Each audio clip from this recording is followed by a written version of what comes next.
Hello mọi người, xem video hay thì hãy đăng ký thành hội viên, like, tìm và comment ngay nhé. Đêm khuya nhận lúc mẹ ngủ gọi đồ mang đi, nhưng chưa gửi đến, nhân viên giao hàng nhấn giao hàng. Tôi đã khiếu nại trong cơn tức giận, nhân viên giao hàng đã gửi tin nhắn cho tôi trên nền tảng. Bạn có thể vui lòng rút đơn khiếu nại không? Bởi vì tôi nhận được một cái xác để gửi, không thể giao hàng được nữa. Nếu không rút, tôi chỉ có thể mang thi thể đến nhà bạn. Nhìn tin nhắn tôi tức giận cười. Lúc sắp mắng, anh ta đã gửi cho tôi một bức ảnh. Tôi không thể cười được nữa. Trên ảnh là một phụ nữ trung niên gầy gò, bị trói vào ghế sau xe điện của anh ta, mặt đầy nếp nhăn, không có gì trong mắt, da có màu xám, như một hòn đá bị thời gian bào mòn, đầy vết nứt, rõ ràng đây là một người chết. Và điều đáng sợ hơn là mặc dù hình ảnh bị mờ, nhưng tôi vẫn có thể nhìn thấy khuôn mặt của bà ấy, cùng với một bức ảnh treo trên tường bảng đen của nhà tôi. Phụ nữ trung niên ở trên gần như giống nhau, đó là ảnh của tôi và mẹ tôi. Đó là lý do tôi không gọi cảnh sát ngay lập tức, nhưng tôi vẫn làm nhân viên giao hàng sợ hãi trên nền tảng. Tôi đã báo cảnh sát, có gan thì đến đây. Không ngờ anh ta lại trả lời tôi, bạn không dám báo cảnh sát đâu. Tôi lập tức đi tìm bạn, anh ta biết tôi không dám báo cảnh sát. Tôi mới biết anh ta cố ý đến với tôi. Anh ta có biết về mẹ tôi không? Cho nên mới cố ý phê duyệt đơn đó. Lúc này trên nền tảng giao hàng lại xuất hiện một tin nhắn. Tôi tưởng là người giao hàng lại nói gì, vội vàng mở ra xem, không ngờ lại là ông chủ xa. Anh ấy nói anh ấy hiểu khiếu nại của tôi. Mặc dù khiếu nại là nhân viên giao hàng, nhưng bạn là khách hàng cũ của tôi, tự mình gửi cho bạn. Tôi không ngần ngại trả lời anh ta không cần gửi, đặt hàng giao hàng khác tôi hoàn lại tiền là được rồi. Nhưng điều làm tôi sốc là anh ấy nói với tôi rằng bạn không đặt hàng giao hàng nào khác, tôi sẽ gửi miễn phí cho bạn. Cho tôi chỉ cảm thấy lạnh gáy. Làm sao anh ta biết tôi không gọi món gì khác? Và quan điểm của anh ta không phải là đến nhà thay vì giao hàng. Nhân viên giao hàng và ông chủ xa cùng lúc như vậy chắc chắn không bình thường. Họ có thông đồng không? Tôi nghĩ rồi, gọi cho văn phòng an ninh ở cổng. Nhân viên bảo vệ trực nhận điện thoại. Tôi nói với anh ta tôi là chủ sở hữu của tòa nhà Anh 404. Tối nay không có ai ở nhà. Bất cứ ai hỏi số nhà của tôi, không thể mở cửa. Nhân viên bảo vệ làm nhiệm vụ đồng ý. Chúng tôi là khu phố cũ, chỉ có một nhân viên an ninh lối vào và lối ra, người đi bộ canh cửa. Chắc là họ không thể vào được. Tôi thở phào nhẹ nhõm. Tôi nhìn lên và thấy bức ảnh treo trên tường, không nhịn được lại nhíu mày. Chuyện của mẹ chắc không ai biết. Chuyện gì vậy? Tôi không hiểu, nhưng điều kỳ lạ là khi tôi mở nền tảng giao hàng, lại một lần nữa nhận được tin nhắn từ nhân viên giao hàng. Tôi sẽ gửi cho bạn ngay khi tôi đến. Thi thể hơi nặng, xin vui lòng chờ một chút. Bên dưới câu này anh ta còn gửi một bức ảnh. Đó là hình ảnh lối vào tòa nhà của tôi. Anh ta đã vào khu rồi, chúng tôi là phòng cầu thang. Nếu anh ta thực sự mang xác, cần thêm một chút thời gian để lên đây. Tôi lập tức gọi lại cho bảo vệ trực.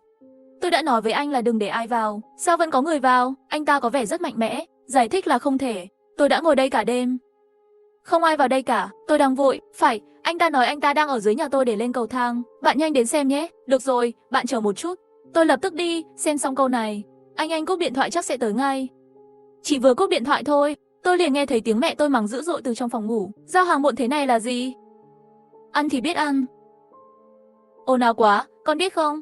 Tôi không dám trả lời, chỉ cúi đầu xuống, không nói gì.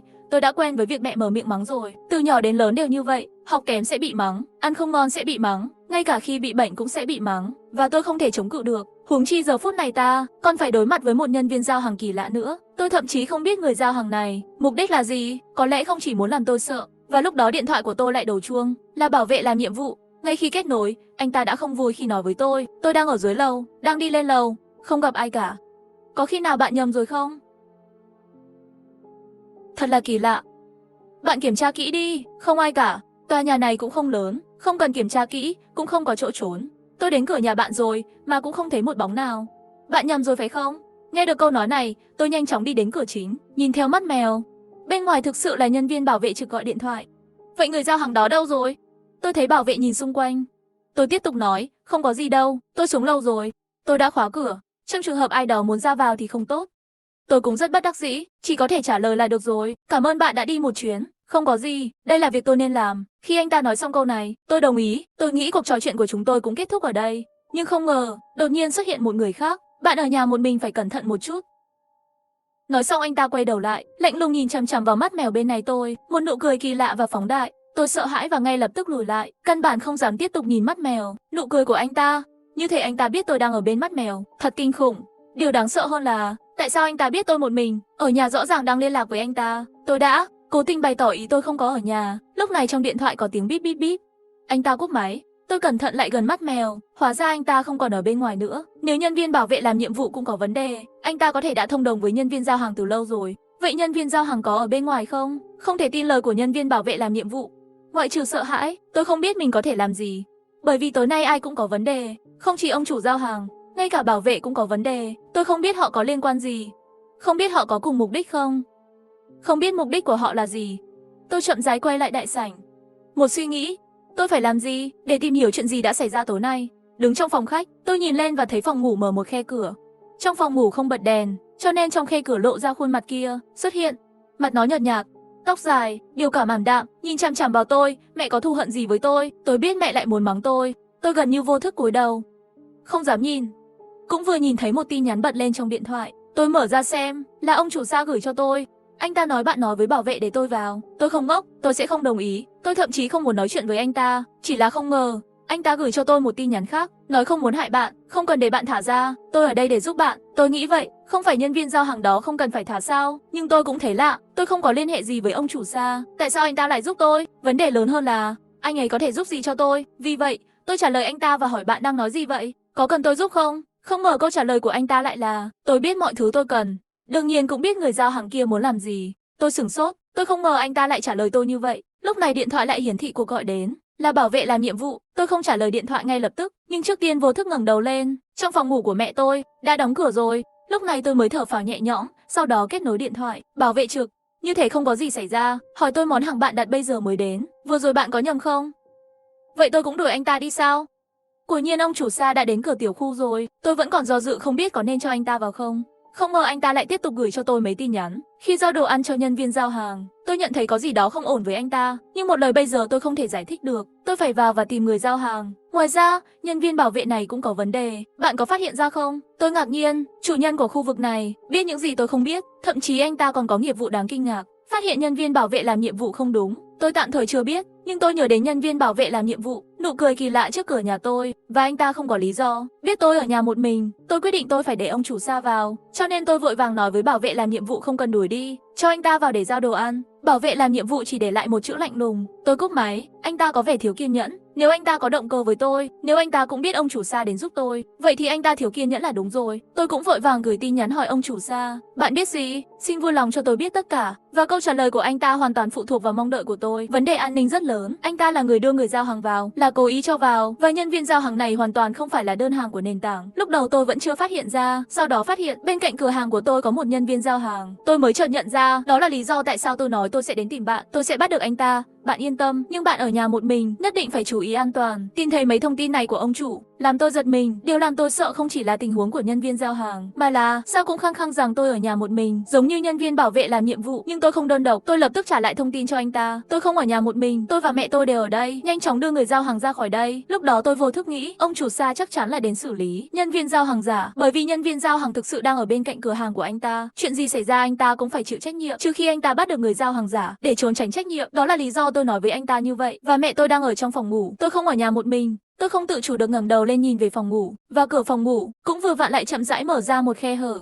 Bên trong vẫn không bật đèn, trong khe hở lại lộ ra một nửa khuôn mặt của mẹ tôi, đôi mắt mở to. Khoảnh khắc tôi nhìn thấy khuôn mặt của mẹ, thực ra là cái mà nhân viên giao hàng gửi cho tôi, xác chết, làn da vỡ vụn. Tôi đã bị sốc bởi cảnh này, nhưng chỉ trong một khoảnh khắc đã đóng cửa lại. Tôi run tay cầm điện thoại lên xem. Trên đây là một câu mà ông chủ Sa trả lời cho tôi. Mẹ bạn đã chết từ lâu rồi. Câu nói này làm tôi ngơ mấy giây. Sau khi phản ứng, tôi mới giận dữ trả lời anh ta, mẹ bạn mới chết. Và suy nghĩ thứ hai, lại đang biên soạn một cái gửi qua, bố tôi cũng ở nhà. Tôi không phải một mình, câu này là giả. Từ nhỏ không có bố. Tôi nghĩ như vậy sẽ khiến anh ta rút lui. Không ngờ anh ta lại nói với tôi rằng bạn không có bố. Mẹ bạn từ nhỏ đã đưa bạn đến chỗ tôi ăn cơm. Làm sao tôi có thể không biết? Câu nói này càng làm tôi rùng mình. Tôi chưa bao giờ biết có một chủ khách sạn như vậy đã sớm lặng lẽ chú ý đến hai chúng tôi. Giờ này, so với nhân viên giao hàng tôi còn sợ anh ta hơn. Đúng rồi, bố tôi đã bỏ rơi tôi từ khi tôi được sinh ra. Nói với mẹ tôi rằng mẹ tôi đã làm việc chăm chỉ để nuôi dạy tôi. Quá trình này rất khó khăn, cho nên mẹ thường đưa tôi ra ngoài ăn cơm. Vì không có thời gian rảnh để nấu, cho nên cho dù bà ấy có đánh tôi mắng tôi, ngay cả khi tôi có cái bóng thời thơ ấu, tôi cũng không thực sự trách mẹ. Bà ấy chỉ là không khống chế được tính khí của mình. Bà ấy yêu tôi, cho dù là chuyện nhỏ như ăn cơm, bà ấy sẽ đi cùng tôi. Chính là lúc này, tôi chợt nhớ ra mẹ tôi không thích ăn ở đó. Bà ấy đưa tôi đi ăn là bên cạnh quán ông chủ Sa, bởi vì tất cả đều ở cạnh nhau. Vừa rồi đối phương nhắc đến như vậy, tôi nhớ nhầm rồi. Nghe nói có người gửi tin nhắn cho tôi. Người đàn ông tự xưng là ông chủ Sa. Anh ta căn bản không phải là ông chủ Sa, mà là một người khác biết rõ hoàn cảnh của gia đình tôi. Tay tôi run rẩy, gửi tin nhắn hỏi anh ta bạn thực sự là ai. Điều làm tôi không ngờ là anh ta rất vui vẻ thừa nhận chuyện này. Bạn có để ý không? Tôi mượn điện thoại của ông chủ Sa là để ổn định bạn. Tôi vẫn không hiểu chuyện gì đang xảy ra, nhanh chóng hỏi anh ta, bạn nói bạn là ai, có mục đích gì? Nhưng sau một thời gian dài, anh ta không trả lời tin nhắn của tôi nữa. Nhưng trong phòng ngủ lại truyền đến tiếng khóc yếu ớt của mẹ tôi đã bị sốc. Nhưng ngay lập tức tôi bình tĩnh lại, bởi vì cũng không phải lần đầu tiên nghe thấy tôi Mẹ khóc.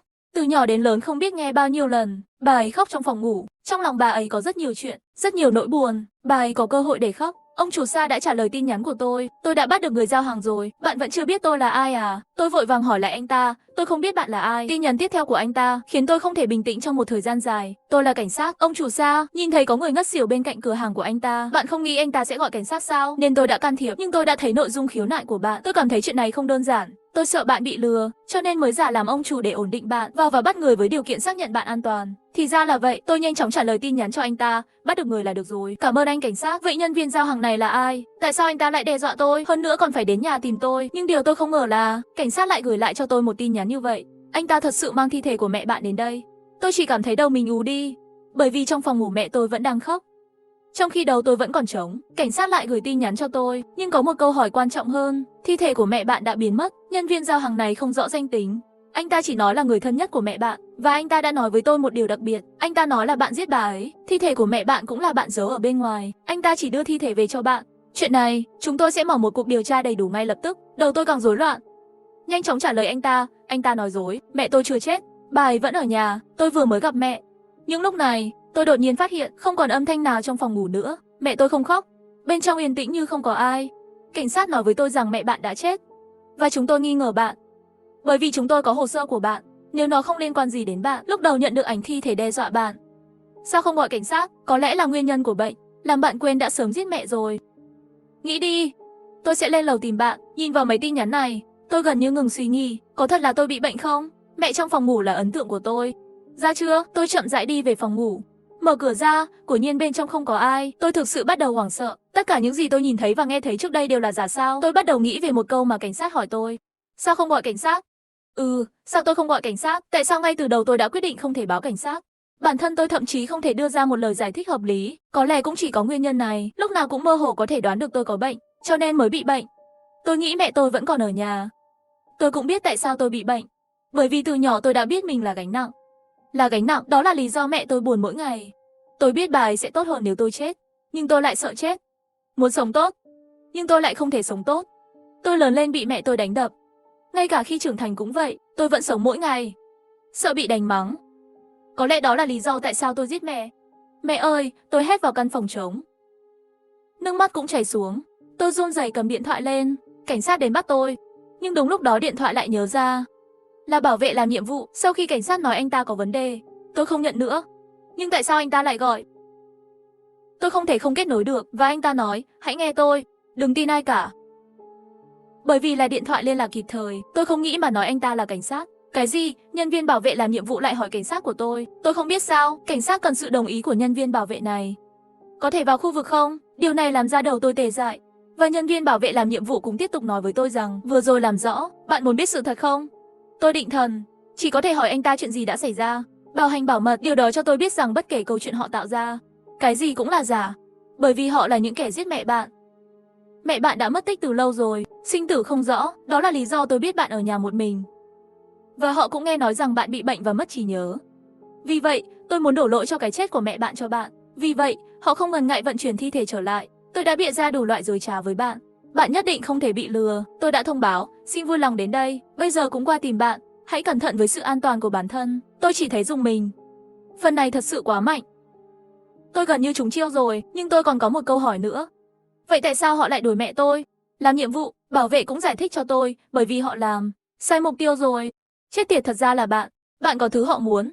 Mẹ chết thay con, hiểu không? Trái tim tôi bỗng nhiên rơi xuống đáy vực. Sự thật này không bằng là tôi tự tay giết mẹ tôi. Chết thật ra là tôi. Bảo vệ hình như cũng nghe thấy sự tuyệt vọng của tôi, la hét với tôi rằng bạn chết, nhưng không thể làm mẹ thất vọng, cho nên không thể để họ thành công. Hiểu chưa? Tôi bị hỏi. Như thế đó là tất cả những gì tôi có thể làm. Và lúc này cảnh sát lại gửi tin nhắn cho tôi. Mở cửa đi, tôi đang ở ngoài cửa nhà bạn rồi. Sau tai tôi cũng nghe thấy tiếng chuông cửa. Tôi muốn chạy ra cổng và nhìn xa hơn. Bên ngoài quả thật có một người, nhưng anh ta đội mũ và hơi cúi đầu. Tôi không thể nhìn rõ anh ta, chỉ là khi phát hiện tôi không mở cửa, anh ta cầm điện thoại lên gửi tin nhắn cho tôi. Lúc này tôi thấy một cảnh rất kỳ lạ. Điện thoại của anh ta giống như của tôi, cách anh ta cầm điện thoại cũng giống hệt tôi. Không chỉ vậy, thậm chí còn có một vết sẹo trên ngón tay trỏ. Tôi cúi đầu và đưa tay phải ra. Nhìn thấy vết sẹo trên ngón trỏ cũng giống hệt nhau.